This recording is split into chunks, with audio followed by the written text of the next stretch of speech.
morning everyone.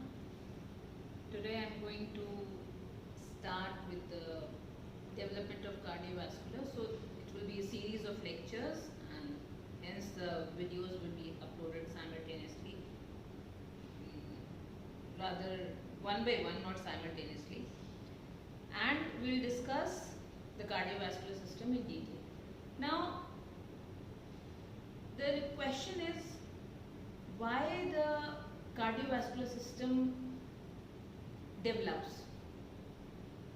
See, in the third week of intrauterine life, the vascular system is not there. Means the embryo is getting its nutritional requirements by diffusion alone. And in the third week of intrauterine life, the vascular system develops because the diffusion is not sufficient to meet the nutritional requirements. Hence, the need for cardiovascular system is there and it starts its development in the third week of intrauterine life. Now, you see this is the developing embryo after the head and tail folding has occurred. That is, in the third week of intrauterine life, head and tail folding occurs, and you can appreciate here the gut cavity with the allantoid diverticulum, and this gut cavity is in communication with the yolk sac through the vitellointestinal duct. The notochord lies over here with the developing brain, and this is the amniotic cavity showing the head and tail folding. Now this area shown in red is the area of the two heart tubes enclosed in a pericardial cavity, and still cranially it is the septum transversum. Septum transversum is responsible for the development of liver, that we will talk later. But here we are concerned with the pericardial cavity and the two heart tubes. Right? Now, one very important thing is that it starts its development in the third week of intrauterine life, as I have already told you. Then it is mesodermal in origin. So, cardiovascular system as a whole is mesodermal in origin. That is, it develops from the splanchnic intra-embryonic mesoderm. There the cardiogenic area develops, and that is responsible for the formation of two heart tubes and further development of the heart. Now, cardiac progenitor cells, they develop in the epiblast. Epiblast, if you go back to the second week of development, you will recall that the embryonic disc has got epiblast and hypoblast. So, the cardiac progenitor cells, they develop in the epiblast just lateral to the primitive streak. If you see here, this is the embryonic disc with the cranial end and the caudal end, and the primitive streak with the primitive node are this. This is primitive streak and the primitive node. So the cardiac progenitor cells, they develop in the region of the epiblast just lateral to the primitive streak, and they migrate through this primitive streak to reach the area destined to form the heart tubes. That is, it is rostral to the buccopharyngeal membrane. See, this is the procaudal plate. Right here, this is the procaudal plate.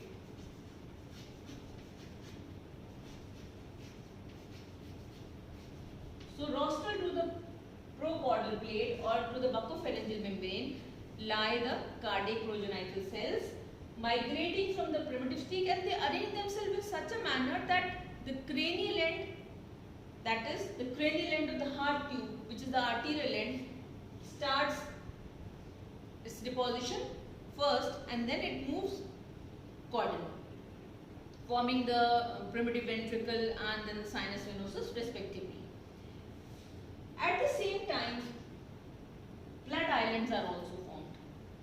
Now these blood islands, they are developing in the mesoderm. See, this is mesoderm only. This one is ectoderm, endoderm, and this one is mesoderm. So the blood islands, they appear in the mesoderm, become horseshoe shaped, and they then migrate cranially, responsible for the formation of blood cells and blood vessels through the process of vasculogenesis. Another set of blood islands appear that is responsible for the formation of the dorsal aortae, which is present cranially. See, these two heart tubes, they fuse, and then the cranial most portion is truncus arteriosus and conus, which is in communication with the aortic sac. We'll talk about it as we proceed with the video. But here you should know that these blood islands are responsible for the formation of the blood cells and blood vessels, and another pair of blood islands appear, which is forming the dorsal aortae, right? So that is how the blood, two heart tubes and the pericardial cavity are formed, and this pericardial cavity encloses the two heart tubes in it. Now coming to the heart tubes proper, see these two heart tubes, they lie side by side. The cranial end is the arterial end, whereas the caudal end is the venous end. I remember it like this, that cranial has got R in it and arterial also has got R in it. So it is the cranial end which is the arterial end, and the venous end has got U in it, so caudal has got U in it. So you can remember it like this. Now these two heart tubes, they fuse with each other and the caudal portion remains unfused. After the fusion, dilatations appear in the heart tubes. These dilatations from cranial to caudal are named as bulbus cordis, primitive ventricle, primitive atrium, and then the sinus venosus along with the two horns of the sinus venosus. That is the right horn of the sinus venosus and the left horn of the sinus venosus. Now these two horns, they receive tributaries from various veins, and again there are set of veins you can find. Medial most is the Wittline vein, right as well as left. So this is the right side, it will have the right Wittline vein, and this is the left side, so it will have the left Wittline vein. Further laterally, another set is present again, which is the umbilical vein. So the right and left umbilical veins are there. And still laterally, or you can say the lateral most, is the cardinal, common cardinals. So again they are right and left common cardinal veins. Fine. So this is about the venous end with the right and left horns of the sinus venosus receiving tributaries from the Wittline, umbilical and the common cardinals of the right as well as of the left side.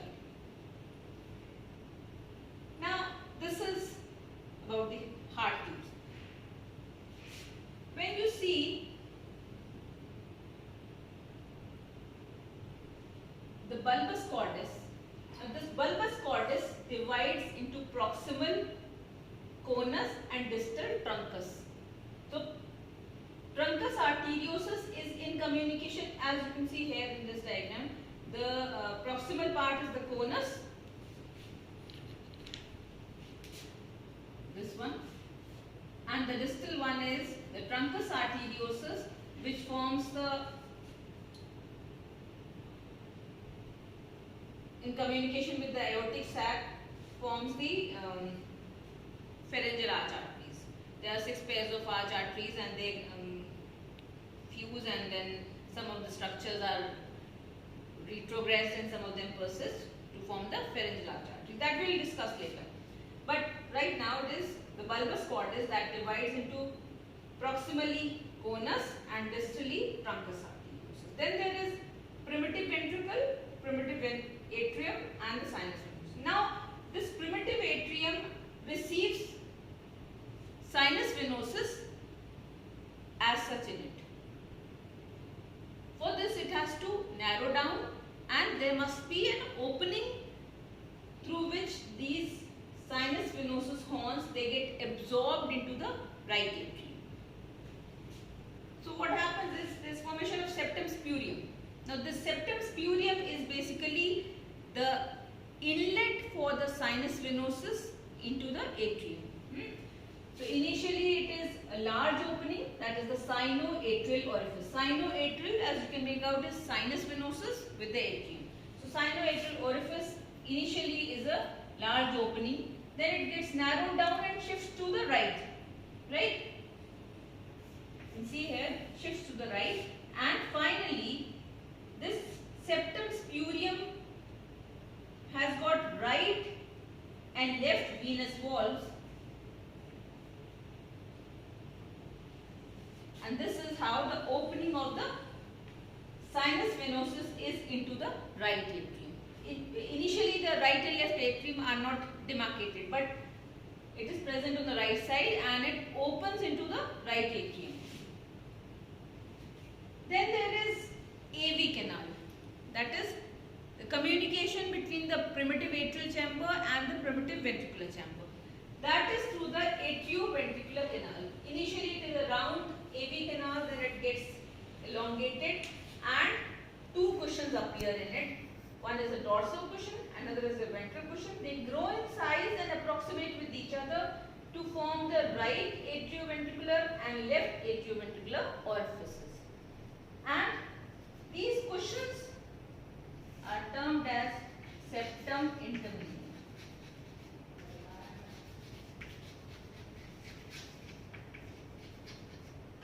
So this is the basic knowledge of the two heart tubes destined to form different structures, and how the septum spurium and the AV cushions form the septum intermedium. Right? Coming to the cardiac looping. Now, cardiac looping is this heart tube, fused heart tube bends in such a manner so as to attain the adult heart structure. And how it is attained, we'll see. See, there are two ends, cephalic end and the caudal end. Now this cephalic end bends ventrally, caudal and to the right. Cephalic end bends ventrally, caudally, that is towards the tail end, and towards the right. Right? So this is the bulboventricular loop. This is the bulbus cordis and this is the primitive ventricle. So this will become the bulboventricular loop. Bulboventricular loop. And this looping is basically towards the ventral side, caudally and to the right. Whereas the caudal end, comprising of the atria and the sinus venosus, bends dorsocranially and to the left. Dorsocranially. Towards the cranial end, primitive line behind and above, dorsal and to the left. So this is how the bending takes place. Right? That is how the cardiac loop is formed. Now, the anomalies related to the looping, there might be situs inversus or there might be dextrocardia. Now, dextrocardia is when the looping is reversed. And you will find that the heart lies to the right instead of to the left. Fine. Whereas the situs inversus is when all the organs are displaced from their normal position to the side opposite them. In that case, the dextrocardia is included along with the situs inversus. Whereas dextrocardia is simply the positioning of the heart to the right side. If you recall a movie that was named Luck, there Imran was having dextrocardia. That is why the bullet, whenever it hit him, he didn't die. So that was the case of dextrocardia. That saved him from the bullet always. I hope that is clear. Thank you.